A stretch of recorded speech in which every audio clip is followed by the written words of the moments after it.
Good morning. Praise the lord. પ્રકાશનો કરતા, અંધકારનો ઉત્પન્ન કરનાર, શાંતિ કરનાર અને સંકટ લાવનાર હું યહોવા એ સર્વનો કરનાર છું. યશાયા પ્રબોધકનું પુસ્તક, તેનો 45મો અધ્યાય અને તેની 7મી કલમ.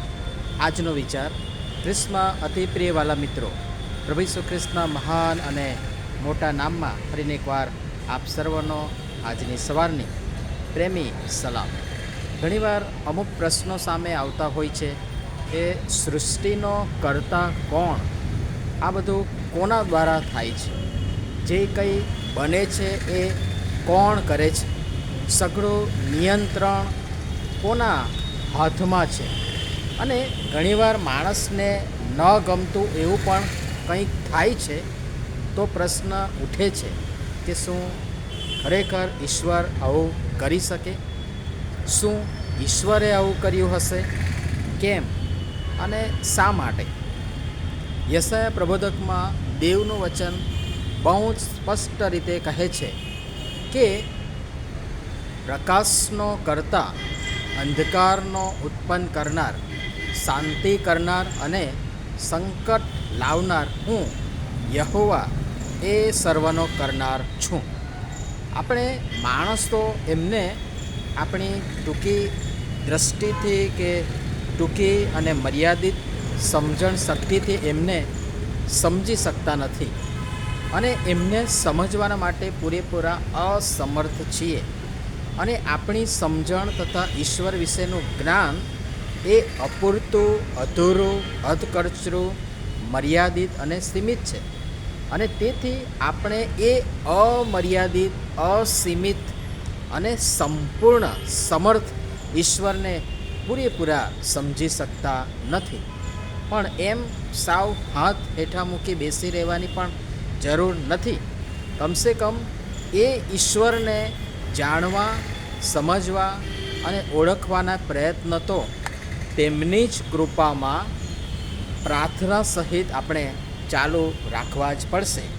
અને ઈશ્વર માણસની આગળ સમયે સમયે પોતાને વિવિધ રીતે પ્રગટ કરે જ છે, પણ આપણે માણસો તે સમજી શકતા નથી. એ દુઃખની વાત છે.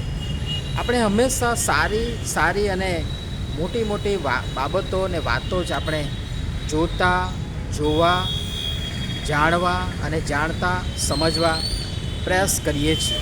પરંતુ રોજબરોજ જે આપણા વ્યક્તિગત, કૌટુંબિક અને જાહેર જીવનમાં જે નાની મોટી, અઘરી, મુશ્કેલ બાબતો, ઘટના અને પ્રશ્નો બનતા હોય છે, એ બધામાં પણ, એ વગેરેમાં પણ ઈશ્વર અને ઈશ્વરના કાર્યને આપણે સમજવા માટે પ્રયાસ કરીએ. તમારા આપણા દૈનિક જીવનમાં સારા, નરસા તથા અનુકૂળ તથા પ્રતિકૂળ એ સંજોગો તથા સંઘર્ષમાં, એ પરિસ્થિતિઓમાં, મહામારીના સમયમાં, સંઘર્ષના સમયમાં, યુદ્ધના સમયમાં, સતાવણીના સમયમાં અને શું કહેવાય કે કુદરતી તથા માનવ સર્જિત આપત્તિઓના સમયમાં પણ પરમેશ્વર કઈ રીતે કાર્ય કરે છે એ સમજવું બહુ જ અતિ આવશ્યક છે.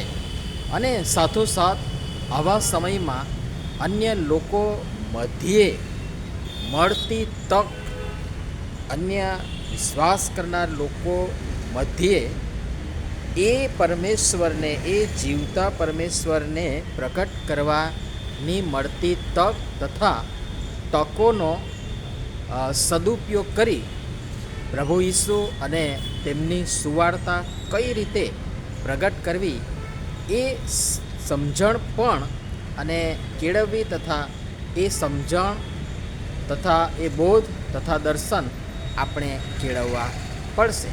અને પ્રભુ પિતા પરમેશ્વર આ બધી બાબતો સમજવાના માટે આપણ સર્વની સહાય તથા મદદ કરો. આમીન. ધન્યવાદ.